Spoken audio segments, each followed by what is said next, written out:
Muy buenas tardes, bienvenidos a Words and Books, grupo editorial. Gracias por tenernos en su círculo de amigos, por escuchar nuestras narraciones, dejar sus comentarios y por darle like. Para aquellos que se han suscrito y están pendientes de cada una de nuestras narraciones, de la misma manera les damos las gracias. Es para nosotros un verdadero honor continuar con este hermoso trabajo. Les pedimos disculpas porque en la última semana no hemos publicado ningún audio nuevo. Esto se debió a un error en máster de sonido y no fue posible repararlo, siendo necesaria la compra de un aparato que lo pudiera reemplazar. Y por tal motivo, en las narraciones anteriores, los ecos en la calidad del audio eran muy incómodos, casi llegando al punto de volverse inaudibles y no poder escuchar adecuadamente o de una manera agradable. En este momento, revisando los picos de audio, nos damos cuenta que el problema finalmente ha sido solucionado. Esperamos seguir mejorando cada día para llevar unos audios de calidad para que ustedes nos puedan escuchar en cualquier parte del mundo, realizando cualquier actividad. Para volver, hemos decidido traer algo que realmente es impactante por la fuerza y por el argumento de autoridad de quien lo va a decir. El 26 de julio de 1935, el maestro Jorge Luis Borges va a pensar, porque le van a preguntar cuáles son los mejores cuentos de la historia y de pronto él va a desviar con su típica inteligencia y va a decir, bueno, mejor, tal vez no, pero sí puedo decir cuáles son los más memorables. De ahí va a salir un libro, que es el que, pues no lo vamos a recitar todo, no es posible por los derechos de autor, y está muy bien. Pero entonces va a surgir el libro que se llama Cuentos Memorables, según Jorge Luis Borges. Pero hay algo muy fantástico en medio de esta historia, y es que él va a nombrar un cuento que hasta ahora, bueno, en ese momento y aún hoy, pasa totalmente desapercibido. Y les voy a leer textual la respuesta del maestro Jorge Luis Borges, que dice: me piden el cuento más memorable de cuantos he leído. Pienso en El escarabajo de oro, de Poe, en Los expulsados, de Poker Flat, de Bret Harte, en Corazón de la tiniebla, de Conrad, en El jardinero, de Kipling, o en La mejor historia del mundo, en Bola de cebo, de Maupassant, en La pata de mono, de Jacobs, en El dios de los gongs, de Chesterton. Pienso en El relato del ciego Abdullah, en Las mil y una noches, en Henry y en El infante don Juan Manuel, en otros nombres evidentes e ilustres. Elijo, sin embargo, en gracia de su poca notoriedad y de su valor indudable, el relato alucinatorio, donde su fuego nunca se apaga, de May Sinclair. Y basta decir esto para que nos cause cierta curiosidad el leer, por lo menos, al menos de pasada, este maravilloso relato. Siendo para ustedes y para mí también la primera vez de la lectura, espero realmente encontrarnos con una joya literaria que trascienda más allá de los espacios en los que habitamos y confiando además plenamente en la cultura literaria del gran maestro Jorge Luis Borges.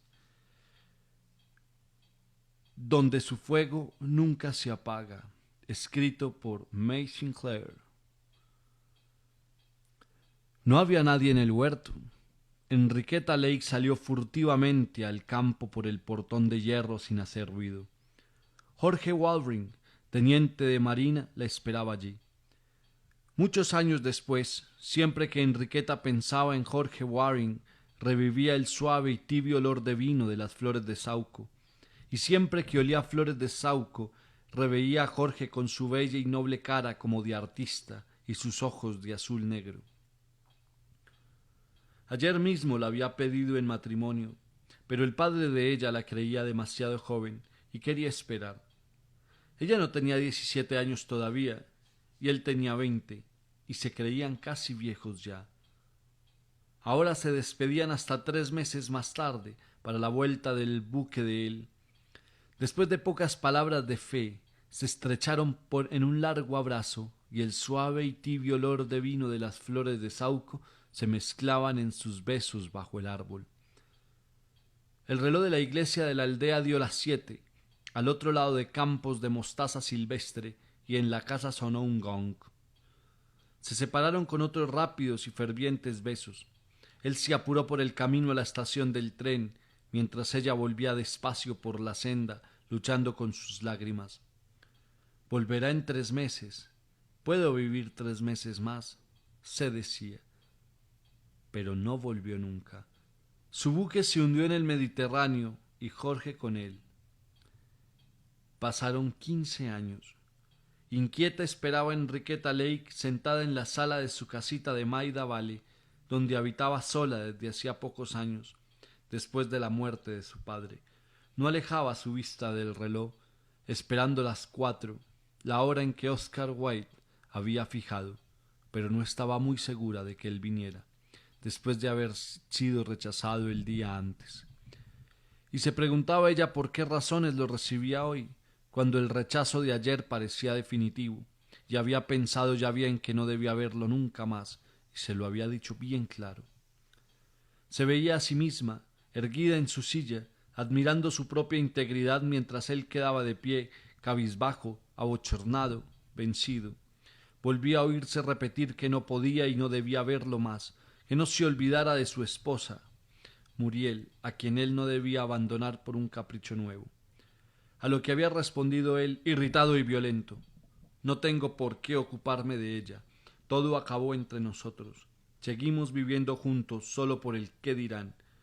Y ella, con serena dignidad: y por el qué dirán, Oscar, debemos dejar de vernos. Le ruego que se vaya.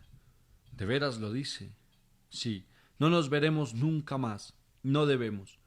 Y él se había ido, cabizbajo, abochornado y vencido, cuadrando sus espaldas para soportar el golpe.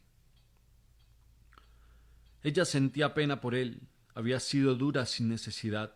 Ahora que ella le había trazado su límite, ¿no podrían quizá seguir siendo amigos?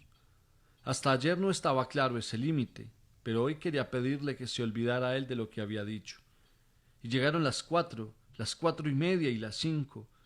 Ya había acabado ella con el té y renunciado a esperar más, cuando cerca de las 6 llegó él, como había venido una docena de veces ya, con su paso medido y cauto, con su porte algo arrogante, sus anchas espaldas alzándose en ritmo. Era hombre de unos 40 años, alto y robusto, de cuello corto y ancha cara cuadrada y rosea, en la que parecían chicos sus rasgos, por lo finitos y bellos. El corto bigote, pardo rojizo, erizaba su labio, que avanzaba, sensual. Sus ojillos brillaban, pardos, rojizos, ansiosos y animales. Cuando no estaba él cerca, Enriqueta gustaba de pensar en él, pero siempre recibía un choque al verlo, tan diferente, en lo físico al menos, de su ideal, que seguía siendo su Jorge Waring. Se sentó frente a ella, en un silencio molesto, que rompió al fin. Bueno, usted me dijo que podía venir, Enriqueta. Parecía echar sobre ella toda la responsabilidad. Oh, sí, ya lo he perdonado, Oscar.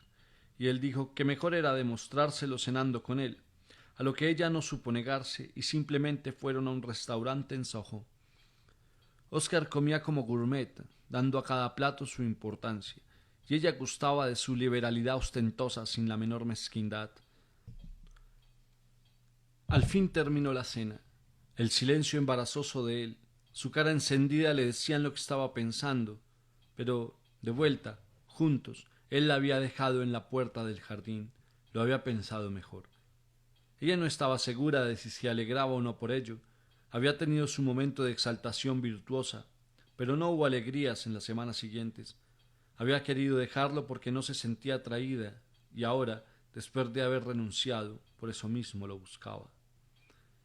Cenaron juntos una y otra vez,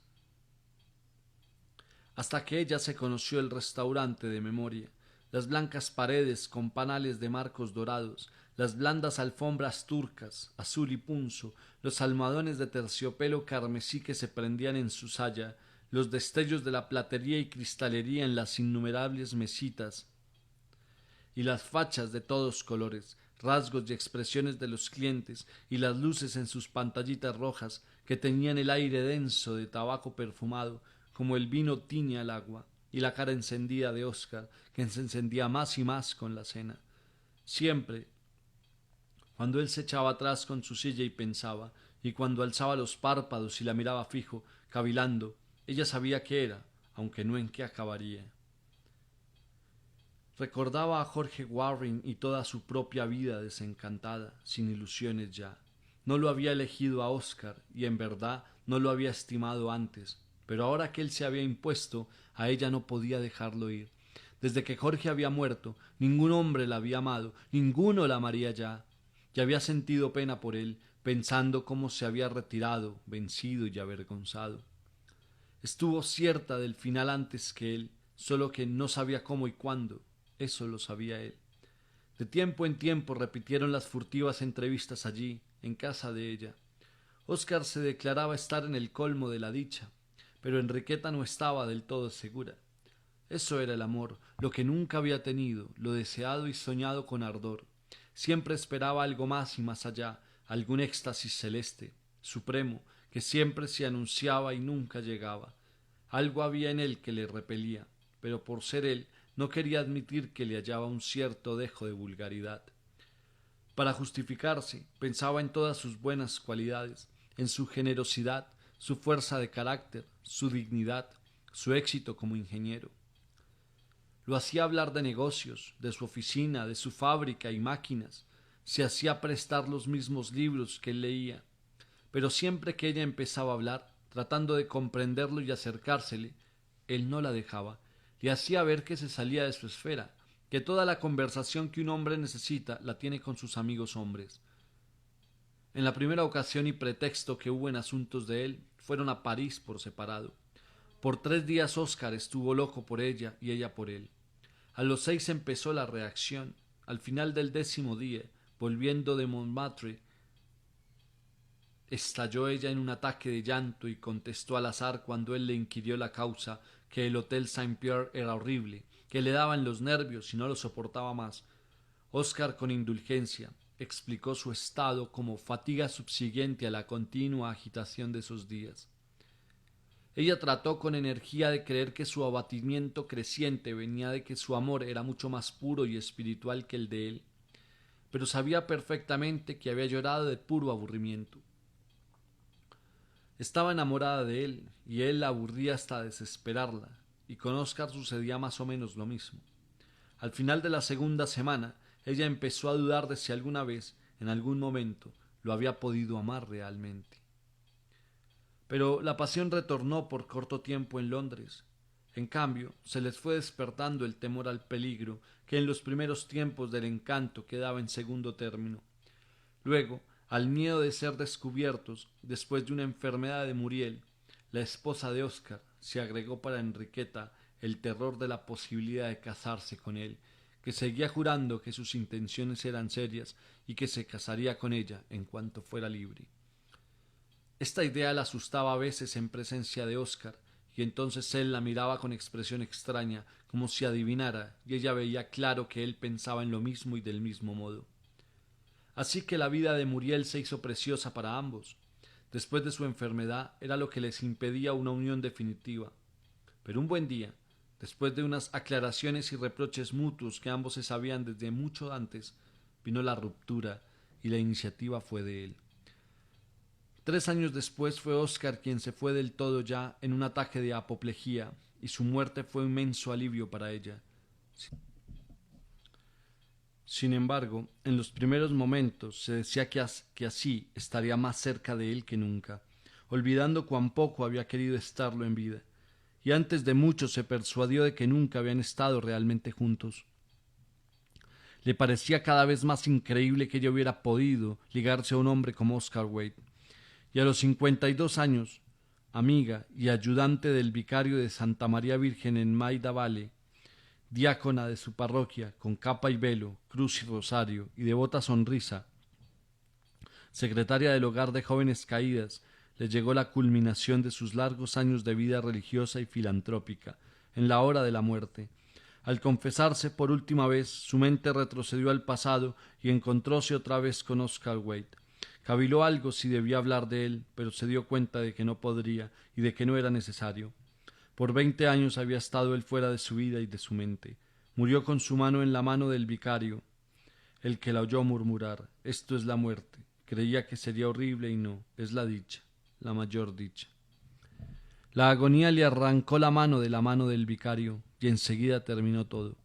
Por algunas horas se detuvo ella vacilante en su cuarto y remirando todo lo tan familiar, lo veía algo extraño y antipático ahora.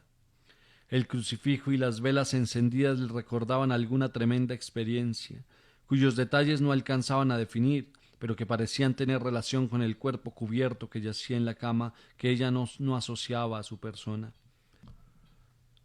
Cuando la enfermera vino y lo descubrió, vio Enriqueta el cadáver de una mujer de edad mediana, y su propio cuerpo vivo era el de una joven de unos 32 años. Su frente no tenía pasado ni futuro y ningún recuerdo coherente o definido, ninguna idea de lo que iba a ocurrirle. Luego, de repente, el cuarto empezó a dividirse ante su vista, a partirse en zonas y a ser de piso, muebles y cielo raso, que se dislocaban y proyectaban hacia planos diversos, se inclinaban en todo sentido, se cruzaban, se cubrían con una mezcla transparente de perspectivas distintas como reflejos de exterior en vidrios de interior. La cama y el cuerpo se deslizaron hacia cualquier parte, hasta perderse de vista. Ella estaba de pie al lado de la puerta, que aún quedaba firme. La abrió y se encontró en una calle, fuera de un edificio grisáceo, con gran torre de alta aguja de pizarra, que reconoció con un choque palpable de su mente. Era la iglesia de Santa María Virgen, de Maida Vale, su iglesia, de la que podía oír ahora el zumbido del órgano. Abrió la puerta y entró. Ahora volvía tiempo y espacio definidos, y recuperaba una parte limitada de memoria coherente. Recordaba todos los detalles de la iglesia, en cierto modo permanentes y reales, ajustados a la imagen que tomaba posesión de ella. Sabía para qué había ido allí. El servicio religioso había terminado, el coro se había retirado y el sacristán apagaba las velas del altar. Ella caminó por la nave central hasta un asiento conocido, cerca del púlpito, y se arrodilló. La puerta de la sacristía se abrió y el reverendo vicario salió de allí en su sotana negra. Pasó muy cerca de ella y se detuvo, esperándola. Tenía algo que decirle. Ella se levantó y se acercó a él, que no se movió, y parecía seguir esperando, aunque ella se le acercó luego más que nunca, hasta confundir sus rasgos. Entonces se apartó algo para ver mejor, y se encontró con que miraba la cara de Oscar Wade, que se estaba quieto, horriblemente quieto, cortándole el paso. Ella retrocedió y las anchas espaldas la siguieron, inclinándose a ella, y sus ojos la envolvían. Abrió ella la boca para gritar, pero no salió sonido alguno. Quería huir, pero temía que él se moviera con ella. Así quedó, mientras las luces de las naves laterales se apagaban una por una, hasta la última. Ahora debía irse, si no, quedaría encerrada con él en esa espantosa oscuridad. Al fin consiguió moverse, llegar a tientas, como arrastrándose, cerca de un altar, cuando miró atrás. Oscar Wade había desaparecido. Entonces recordó que él había muerto. Lo que había visto no era Oscar, pues, sino su fantasma. Había muerto hacía 17 años. Ahora se sentía libre de él para siempre. Salió al atrio de la iglesia, pero no recordaba ya la calle que veía. La acera de su lado era una larga galería cubierta, que limitaban altos pilares de un lado y brillantes vidrierías de lujosos negocios del otro. Iba por los pórticos de la calle Rivoli, en París. Allí estaba el porche del Hotel Saint-Pierre. Pasó la puerta giratoria de cristales, pasó el vestíbulo gris de aire denso que ya conocía bien. Fue derecho a la gran escalera de alfombra gris, subió los innumerables peldaños en espiral alrededor de la jaula que encerraba el ascensor, hasta un conocido rellano y un largo corredor gris que alumbraba una opaca ventana al final. Y entonces el horror del lugar la asaltó, y como no tenía ningún recuerdo ya de su iglesia y de su hogar de jóvenes, no se daba cuenta de que retrocedía en el tiempo.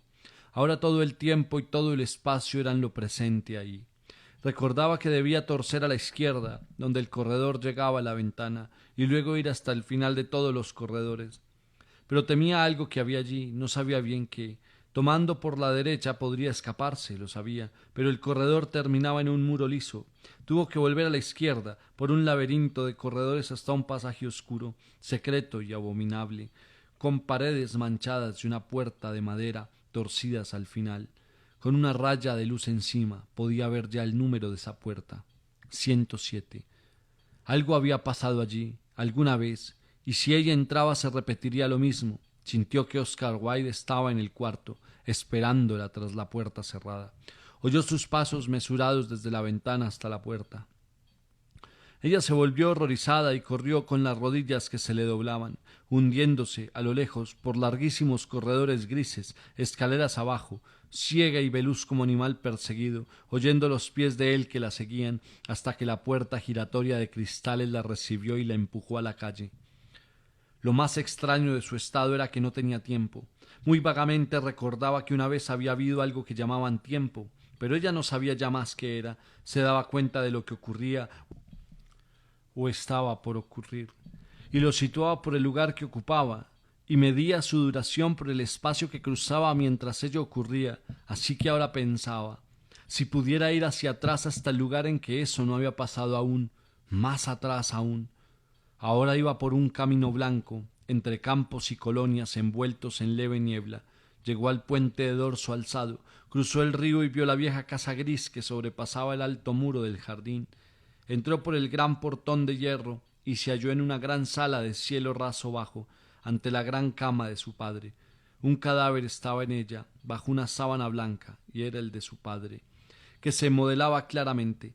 Levantó entonces la sábana y la cara que vio fue la de Oscar Wilde, quieta y suave, con la inocencia del sueño y de la muerte, con la vista clavada en esa cara, ella fascinada, con una alegría fría y despiadada. Oscar estaba muerto, sin duda ninguna ya, pero la cara muerta le daba miedo, al fin, e iba a cubrirla, cuando notó un leve movimiento en el cuerpo. Aterrorizada, alzó la sábana y la estiró con toda su fuerza, pero las otras manos empezaron a luchar convulsivas, aparecieron los anchos dedos por los bordes, con más fuerza que los de ella, y de un tirón apartaron la sábana del todo, mostrando los ojos que se abrían, y la boca que se abría, y toda la cara que la miraba con agonía y horror. Y luego se irguió el cuerpo y se sentó, con sus ojos clavados en los de ella, y ambos se inmovilizaron un momento, contenidos por mutuo miedo. De repente se recobró ella, se volvió y corrió fuera del salón, fuera de la casa, se detuvo en el portón, indecisa hacia dónde huir. Por un lado, el puente y el camino la llevarían a la calle Rivoli y a los lobregos corredores del hotel. Por el otro lado, el camino cruzaba la aldea de su niñez. Ah, si pudiera huir más lejos, hacia atrás, fuera del alcance de Oscar, estaría al fin segura. Al lado de su padre, en su lecho de muerte, había sido más joven, pero no lo bastante. Tendría que volver a lugares donde fuera más joven aún, y sabía dónde hallarlos. Cruzó por la aldea, corriendo, pasando el almacén y la fonda y el correo, y la iglesia y el cementerio, hasta el portón sur del parque de su niñez. Todo eso parecía más y más insustancial, se retiraba tras una capa de aire que brillaba sobre ello como vidrio. El paisaje se rajaba, se dislocaba y flotaba a la deriva, le pasaba cerca, en viaje hacia lo lejos, desvaneciéndose, y en vez del camino real y de los muros del parque, vio una calle de Londres, con sucias fachadas claras, y en vez del portón sur del parque, la puerta giratoria del restaurante en Soho, la que giró a su paso y la empujó al comedor que se le impuso con la solidez y precisión de su realidad. Lleno de conocidos detalles, las blancas paredes con paneles de marcos dorados, las blandas alfombras turcas, las fachas de los clientes, moviéndose como máquinas, y las luces de pantallitas rojas. Un impulso irresistible la llevó hasta una mesa en un rincón, donde un hombre estaba solo. con su servilleta, tapándose el pecho y la mitad de la cara. Se puso ella a mirar, dudosa, la parte superior de esa cara. Cuando la servilleta cayó, era Oscar Wilde. Sin poder resistir, se le sentó al lado. Él se reclinó tan cerca que ella sintió el calor de su cara encendida y el olor del vino, mientras él le murmuraba: «Ya sabía que vendrías». Comieron y bebieron en silencio. «Es inútil que me huyas así», dijo él. «Pero todo eso terminó», dijo ella. «Allá sí, aquí no. Terminó para siempre. No. Debemos empezar otra vez y seguir y seguir». «Ah, no, cualquier cosa menos eso. No hay otra cosa. No, no podemos. ¿No recuerdas cómo nos aburríamos?» «Que recuerde. ¿Te figuras que yo te tocaría si pudiera evitarlo? Para eso estamos aquí. Debemos. Hay que hacerlo». «No, no, me voy ahora mismo». «No puedes», dijo él. «La puerta está con llave». «Oscar, ¿por qué la cerraste?» «Siempre fui así. ¿No recuerdas?» Ella volvió a la puerta y, no pudiendo abrirla, la sacudió, la golpeó frenética. «Es inútil, Enriqueta. Si ahora consigues salir, tendrás que volver. Lo dilatarás 1 hora o 2, pero ¿qué es eso en la inmortalidad? Habrá tiempo para hablar de inmortalidad cuando hayamos muerto, ¿ah?» Eso pasó. Ella se había ido muy lejos, hacia atrás en el tiempo, muy atrás, donde Oscar no había estado nunca y no sabría hallarla, al parque de su niñez.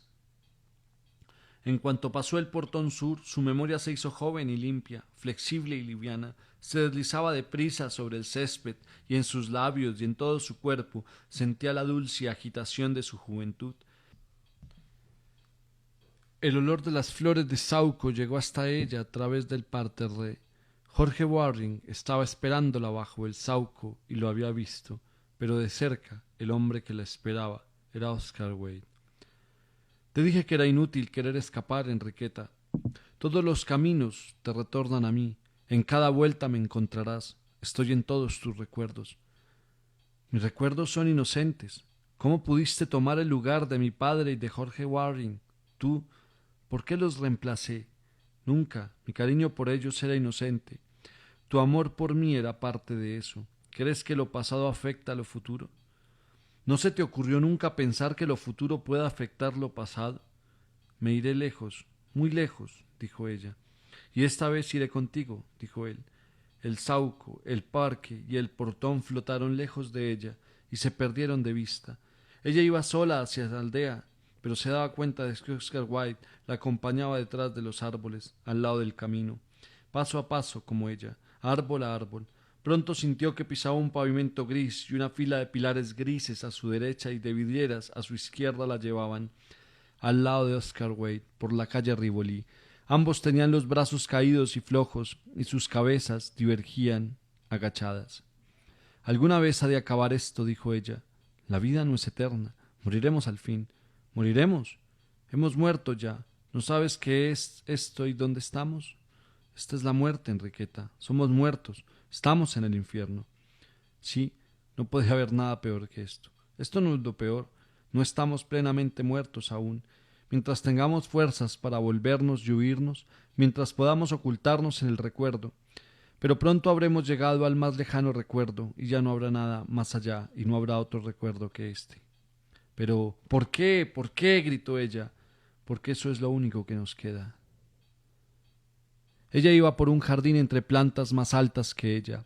Tiró de unos tallos y no podía romperlos. Era una criatura.